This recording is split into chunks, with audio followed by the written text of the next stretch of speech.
Cricket में बेईमानी की बात हो और ऑस्ट्रेलिया का नाम ना आए, ऐसा हो नहीं सकता। आज बात करेंगे कुछ ऐसी ही चीटिंग्स की और नंबर 2 वाली बेईमानी देखकर आप कहेंगे कि ऑस्ट्रेलिया को क्रिकेट से बैन कर देना चाहिए। Number 8, biggest cheating in cricket history. ऑस्ट्रेलियाई खिलाड़ी चीटिंग और स्लेजिंग से बाज नहीं आते क्योंकि इन्हें सिर्फ और सिर्फ जीत चाहिए और उसके लिए भले ही इनको बेईमानी क्यों न करनी पड़े। 1981 में ऑस्ट्रेलिया और न्यूजीलैंड के बीच हो रहे मैच में न्यूजीलैंड को आखिरी बॉल पे 6 रनों की जरूरत थी। ऑस्ट्रेलिया के कप्तान ग्रेग चैपल ने बॉलर से अंडर आर्म बॉल करवा के मैच तो जीत लिया, लेकिन अपनी इज्जत गंवा दी। यहाँ तक कि ऑस्ट्रेलिया के कीपर रॉड मार्श ने चैपल को ये करने से मना भी किया, लेकिन वो नहीं माने और अपने भाई ट्रेवर चैपल को अंडर आर्म बॉल डालने को कहा। क्रिकेट में आज तक इस घटना को बेईमानी के तौर पे याद किया जाता है। मैच के बाद न्यूजीलैंड के खिलाड़ियों ने अंपायर से इसकी शिकायत की, लेकिन जो होना था वो हो चुका था। बेंसन एंड हेजेस की रूल बुक में ये लिखा भी था कि कोई भी बॉलर अंडर आर्म डिलीवरी नहीं कर सकता। ऑस्ट्रेलियाई प्रेजेंटेटर रिची बेनॉट ने इस बेईमानी को माना और कहा कि क्रिकेट में ऐसा इंसिडेंट दोबारा कभी नहीं होना चाहिए।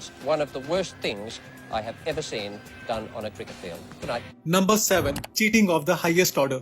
ऑस्ट्रेलिया ने भले ही बहुत सारे वर्ल्ड कप जीते हों, लेकिन दिल जीतने में वो बॉलीवुड के एक विलन की तरह हैं। एक मैच के दौरान तो हद ही हो गई। ब्रैड विलियम्स के एक बॉल को बैट्समैन ने बल्ले से फाइन लेग की तरफ खेला और 1 रन ले भी लिया। इसी बीच wicket keeper Adam Gilchrist hit wicket की अपील करने लगे और अंपायर असमंजस में थे। रिप्ले में साफ साफ दिख रहा था कि बैट्समैन बॉल को खेलते वक्त विकेट से काफी दूर था और उस समय बेल्स भी स्टंप्स के ऊपर ही थी। फिर हिट विकेट आउट कैसे हुआ?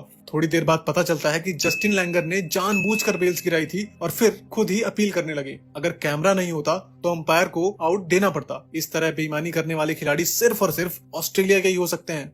Number 6, cheats never change. West Indies और ऑस्ट्रेलिया के बीच हो रहे एक मैच में ऑस्ट्रेलिया के बॉलर जुलियन बैट्समैन के रास्ते में जानबूझकर आए और बैट्समैन रन आउट हो गया। बैट्समैन ने अपील की, लेकिन अंपायर आउट दे चुका था। इस इंसिडेंट के बाद वेस्टइंडीज के फैंस ने मैदान पे बॉटल्स फेंकनी स्टार्ट कर दी और ये सब देखकर ऑस्ट्रेलियाई खिलाड़ी भागने लगे। इसी बीच एक फैन ने स्टीव वॉ के सर पे भी बॉटल मार दी। दरअसल मैच फंसने के बाद ऑस्ट्रेलियाई खिलाड़ी हमेशा ही ऐसे करते थे। देख के लगता था कि एक कोइंसिडेंट है, लेकिन ये सारा कुछ इंटेंशनल होता था। अब बॉलर जुलियन को ही देखिए, ये रनर के सामने ऐसे आया जैसे ये क्रिकेट नहीं फुटबॉल खेल रहा हो। क्रिकेट में बेईमानी एक डार्क आर्ट है और ऑस्ट्रेलियाई खिलाड़ी उसके मास्टर हैं। Number 5, Matthew Wade cheating. हाल ही में इंग्लैंड और ऑस्ट्रेलिया के बीच हो रहे मैच में ऑस्ट्रेलिया के विकेट कीपर मैथ्यू वेड ने मार्क वुड को कैच लेने से रोक दिया। देखकर साफ साफ लग रहा था कि वेड ने जानबूझकर बॉलर को रोका है। मैच के बाद प्रेस कॉन्फ्रेंस में ऑस्ट्रेलियाई खिलाड़ियों ने कहा कि एक कोइंसिडेंटल कलीजन यानी कि संयोगवश टक्कर थी, लेकिन अगर आप वीडियो देखें तो साफ साफ दिख रहा है कि मैथ्यू वेड ने जानबूझकर मार्क वुड को रोका ताकि वो ना ही कैच ले सके या फिर रन आउट हो सके।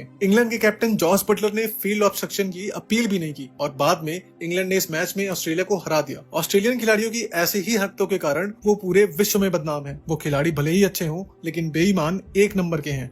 Number 4, Ricky Ponting the great cheat. Australia के महान कप्तान रिकी पॉन्टिंग वैसे तो एक शानदार खिलाड़ी और कप्तान थे, लेकिन चीटिंग करने में भी वो वर्ल्ड फेमस थे।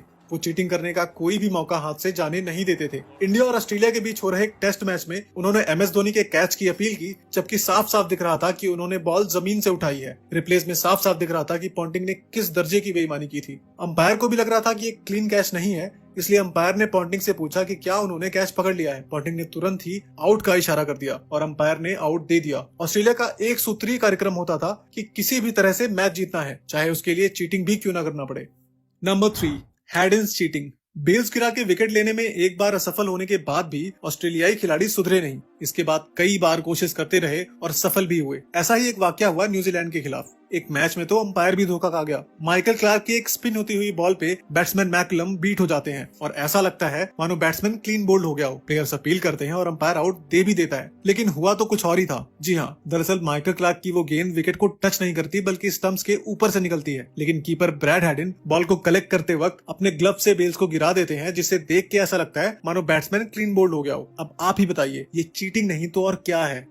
नेक्स्ट है बॉल टेम्परिंग स्कैंडल। क्रिकेट में बॉल टेम्परिंग जैसे इंसिडेंट को कई खिलाड़ी कई बार कर चुके हैं और इस लिस्ट में सबसे आगे हैं ऑस्ट्रेलिया के खिलाड़ी। साउथ अफ्रीका के खिलाफ चल रहे एक मैच में जब ऑस्ट्रेलिया के बॉलर्स विकेट नहीं ले पा रहे थे तो स्टीव स्मिथ और डेविड वार्नर ने बॉल के साथ छेड़छाड़ करने का काम बैंक्रॉफ्ट को सौंपा, जिसने बड़ी ही चालाकी से सैंड पेपर की मदद से बॉल को स्क्रैच किया और बॉल खराब कर दी। मगर ये सारा इंसिडेंट कैमरे में कैद हो गया और ऑस्ट्रेलिया की ये बेईमानी पूरी दुनिया के सामने आ गई। ऑस्ट्रेलियाई खिलाड़ियों की बहुत ही बेइज्जती हुई और सभी खिलाड़ियों को कुछ समय के लिए क्रिकेट से बैन कर दिया गया। बैन खत्म होने के बाद स्मिथ और वार्नर तो टीम में वापस आ गए, लेकिन बैंक्रॉफ्ट का करियर खत्म हो चुका था।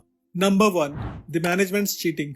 आपको ये जान के हैरत होगी कि सिर्फ ऑस्ट्रेलिया के खिलाड़ी ही नहीं बल्कि उनकी मैनेजमेंट भी चीटिंग करने में एक्सपर्ट है और हमेशा इनकी बेईमानी में इनका साथ देती है। अगर आपको यकीन नहीं होता तो इस वीडियो में आप खुद ही देख लो। इंडिया के खिलाफ खेलते हुए स्टीव स्मिथ एलबीडब्ल्यू आउट हो जाते हैं और वो ना सिर्फ डीआरएस लेने से पहले ड्रेसिंग रूम की तरफ सिग्नल का इंतजार करते हैं बल्कि इशारा करके पूछते भी हैं कि वो रिव्यू ले ले या फिर ना ले। ऐसा पहले भी कई बार हो चुका है और ऑस्ट्रेलियाई खिलाड़ी हमेशा कोई भी बेईमानी करने का मौका नहीं छोड़ते।